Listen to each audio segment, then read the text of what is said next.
আসসালামু আলাইকুম। এইচএসসি 2026 সালের পরীক্ষার্থীরা তোমাদের জন্য বাংলা প্রথম পত্রের সৃজনশীলের সাজেশন নিয়ে আসছি। এই সাজেশনগুলো তুমি যদি পড়ো পরীক্ষায় ইনশাল্লাহ 90% কমন পাবা। যেমন এই সাজেশনগুলোর মধ্যে থাকছে বাংলা গদ্যাংশের মধ্যে মূলত পড়তে হয় 12টি, আমি এখানে সাজেশন দিয়েছি 6টি। এরপর বাংলা পদ্যাংশের মধ্যে মূলত পড়তে হয় 12টি, আমি এখানে সাজেশন দিয়েছি 6টি।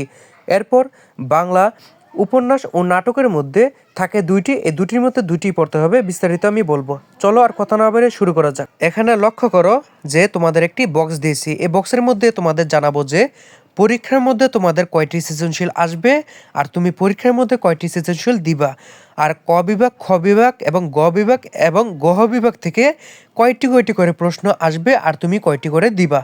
তাহলে লক্ষ্য করো উপরে ক বিভাগে গদ্য থেকে তোমাদের 4টি সৃজনশীল আসবে এবং সেখান থেকে তোমাদের দিতে হবে 2টি, এবং খ বিভাগে তোমাদের কবিতা থেকে আসবে 3টি সৃজনশীল, সেখান থেকে তোমাদের দিতে হবে 2টি সৃজনশীল পরীক্ষায়, এবং গ বিভাগ থেকে উপন্যাস থেকে 2টি প্রশ্ন থাকবে, সেখান থেকে তোমাদের দিতে হবে 1টি প্রশ্ন, এবং ঘ বিভাগ থেকে নাটক থেকে তোমাদের 2টি প্রশ্ন থাকবে, সেখান থেকে দিতে হবে তোমাদের 1টি প্রশ্ন।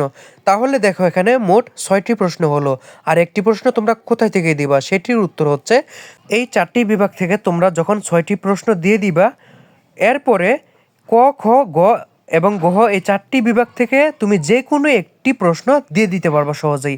এটাই তোমাদের বিশেষ একটি সুযোগ। তাহলে হয়ে গেল মোট 7টি। এখন চলো সরাসরি সাজেশনে যাওয়া যাক। এখানে বাংলা গদ্যাংশ থেকে তোমাদের মূলত পড়তে হয় 12টি, এখানে তোমাদের সংক্ষিপ্ত করে 6টি, অর্থাৎ অর্ধেকই তোমাদের কমিয়ে দিয়েছি, সাজেশন হিসাবে দিয়েছি তোমাদের 6টি। এই 6টির মধ্যে থাকছে অপরিচিতা, বিলাসী, আমার পথ, মানব কল্যাণ, মাসি পিসি এবং রেইনকোট। এই 6টি তোমরা যদি ভালো মতো পড়ো তাহলে এখান থেকেই তোমরা 3টি প্রশ্ন ইনশাল্লাহ সহজেই পেয়ে যাবা। এরপর থাকছে তোমাদের বাংলা পদ্যাংশ থেকে তোমাদের মূলত পড়তে হয় 12টি, এবং তোমাদের সংক্ষিপ্ত করে আমি সাজেশন দিয়েছি 6টি, অর্ধেকে তোমাদের কমিয়ে দিয়েছি। এর মধ্যে থাকছে যে সোনার তরী, বিদ্রোহী, প্রতিদান, তাহারই পরিমনে, 18 বছর বয়স, ফেব্রুয়ারি 1969। এখান থেকে ইনশাল্লাহ তোমরা 2টি কমন পাবা, আর 2টির মধ্যে তোমরা 2টি দিতে পারবা। এরপরে সর্বশেষে থাকছে নাটক এবং উপন্যাস থেকে। নাটক এবং উপন্যাস থেকে তোমাদের লাল সালু এবং সিরাজউদ্দৌলা এই 2টি আছে, 2টির মধ্যে তোমাদের 2টিই পড়তে হবে, কারণ এই 2টি থেকে 4টি প্রশ্ন আসার সম্ভাবনা থাকে। পরবর্তীতে বাংলা দ্বিতীয় পত্র সহ প্রত্যেকটি সাবজেক্টের সাজেশন পেতে চ্যানেলটিকে এখনই একটি লাইক করে সাবস্ক্রাইব করে রাখো, তাহলে পরবর্তী সাজেশন সর্বপ্রথম তুমি পাবা।